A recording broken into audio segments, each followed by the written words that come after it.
Hi, hello, good day. Welcome to my channel. Today we're going to take up a very important topic, the so-called proper noun. The question is, what is proper noun? A proper noun is a specific name of a person, place, or things. For example, a specific name of a person, Makin Candido, Felix, no? Specific name of a place, for example, Bago, Tayasan, Dumaguete, no? So according to the grammar rule, when you're going to use the specific name of a person, for example, Makin, you should capitalize letter M, no? Candido, you should capitalize letter C, no?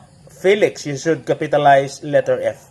And if a specific name of a place, for example, Bago, you have to capitalize letter B.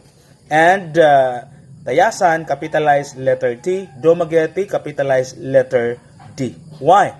Because that is the grammar rule that when you're going to use a proper noun, always capitalize the first letter. Okay? So I hope you have something to learn today.